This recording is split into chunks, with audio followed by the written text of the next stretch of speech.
Hello, Bacho. Let's read a given question. The question says, four infinitely long L-shaped wire, each carrying a current I, have been arranged as shown in the figure. Obtain the magnetic field intensity at the point O equidistant from all the four corners. Option 1 given है 1 Weber per meter square. Option 2 given है 0 Weber per meter square. Option 3 given है 2 Weber per meter square. Option 4 none of these. So इस question का जो key concept we need to understand is the concept of magnetic field due to current carrying wire.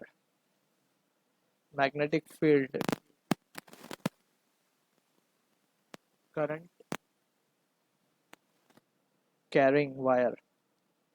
सो अगर हम finite length की कोई wire को consider करें जिसमें आई करंट फ्लो हो रहा है, ठीक है, and at a distance perpendicular distance, basically let's say perpendicular distance a from it point P पे अगर हमें मैग्नेटिक फील्ड निकालना हो, so it is given by the expression bp is equals to mu not I upon 4 pi a into जो दोनों ends angle subtend करेंगे point P पे,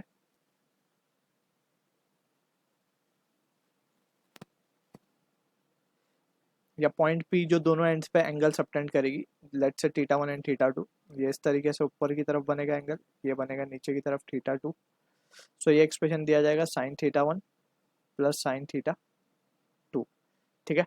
and अब अगर हम मैग्नीट्यूड तो ये हो गया, डायरेक्शन की बात करें, so by right hand thumb rule we need to see के we need to put the finger thumb of right hand in the direction of current and we need to curl the finger. So curling finger देखेंगे तो point पे वो inside जा रही है, सो यहाँ पे क्रॉस आ जाएगा.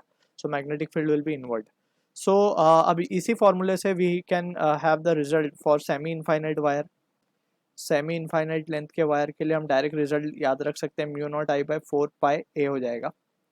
And for infinite length wire की अगर हम बात करेंगे, so for infinite it will be mu not I by 2 pi ए. सो बस ये रिजल्ट हम याद रखेंगे और we will solve the question given. अब हम यहाँ पे सिंपली क्या करेंगे, we will name the wires first. So ये वायर को लेट्स से 1 बोल देते हैं, this is 2, this is 3, this is 4, this is 5, 6, 1 2 3 4 5 6 7 8. इस तरीके से हम वायर को नेमिंग कर रहे हैं. अब ये सारे ही वायर जो 1 2 3 4 1 से 8 तक जो भी वायर्स हैं, ये सारे सेमी इनफाइनाइट वायर हैं. सेमी इनफाइनाइट का मतलब ये है कि एक एंड हमारे पास है एंड दूसरा एंड इन्फिनिटी पे है, ठीक है ना. इस तरीके के वायर्स को हम सेमी इनफाइनाइट बोलते हैं. Just for the sake of understanding यहाँ पे ड्रॉ किया हमने.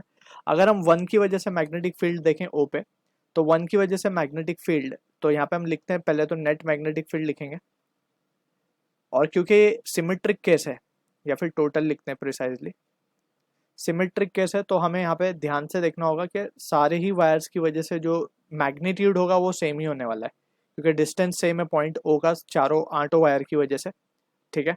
तो magnitude will be the same. अब डायरेक्शन की बात सिर्फ इंपॉर्टेंस है यहाँ पे, डायरेक्शन को हमें देखना है कि डायरेक्शन क्या क्या है.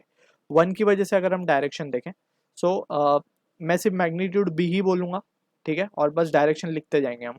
तो 1 की वजह से डायरेक्शन अगर हम देखें, सो थम इन द डाउनवर्ड डायरेक्शन और कर्ल करेंगे फिंगर, सो पॉइंट ओ पे वो आउटवर्ड आ रहा है, यानी कि 1 की वजह से जो वो है वो आउटवर्ड है, ठीक है.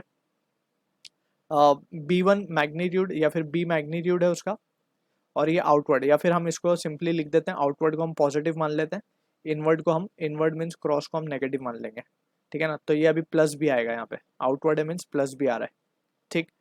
अब सेकंड की वजह से देखेंगे, सेकंड की वजह से भी आउटवर्ड है तो प्लस भी अगेन, ठीक है. अब थर्ड की वजह से देखेंगे, तो थर्ड की वजह से पॉइंट ओ पे देखना है हमें, राइट. सो पॉइंट ओ, यहाँ पे हम थर्ड की वजह से देखें, so it will B outward. अब यहाँ पे वन कैन सी के थर्ड वायर तो यहाँ पे खत्म हो रहा है, पॉइंट ओ यहाँ पे, तो हम इसको थोड़ा सा एक्सटेंड करके देख सकते हैं. परपेंडिकुलर डिस्टेंस चाहिए बस हमें, वो जस्ट वायर से, वो है a/2, ठीक है. परपेंडिकुलर डिस्टेंस a/2 अगर हम थर्ड वायर की बात कर रहे हैं, तो ये डिस्टेंस तो इस वायर से a/2 ही रहेगा, चाहे ये पॉइंट यहाँ ले लें या यहाँ ले लें, ठीक है. बस हमें मैग्नीट्यूड देखना है. सो मैग्नीट्यूड करंट अब इस तरीके से फ्लो हो रहा है इसमें, तो right hand thumb rule use करेंगे तो it will B outward again. तो थर्ड की वजह से भी आउटवर्ड आ गया. फोर्थ की वजह से देखेंगे तो फोर्थ की वजह से भी आउटवर्ड आ रहा है, ठीक है. फिफ्थ की वजह से देखेंगे तो फिफ्थ की वजह से इनवर्ड है, तो अब ये नेगेटिव हो जाएगा, फिफ्थ की वजह से नेगेटिव हो गया, ठीक है. सिक्स की वजह से देखेंगे तो भी अंदर जा रहा है, यानी कि अगेन नेगेटिव. 7 की वजह से देखेंगे तो भी ये इनवर्ड है, तो इनवर्ड हमने नेगेटिव माना हुआ है, तो अगेन -8 की वजह से देखेंगे तो ये अगेन इनवर्ड है। तो टोटल वैल्यू क्या आ रही है हमारे पास, total value is coming out to be 0, simple. So जो टोटल मैग्नेटिक फील्ड है एट पॉइंट ओ, या फिर प्रिसाइजली हम इसको लिख देंगे at point O, it will be 0 weber per metre square. So this is the answer for the question, जो कि मैच होगा ऑप्शन 2 के साथ। I hope you understood the solution. All the best.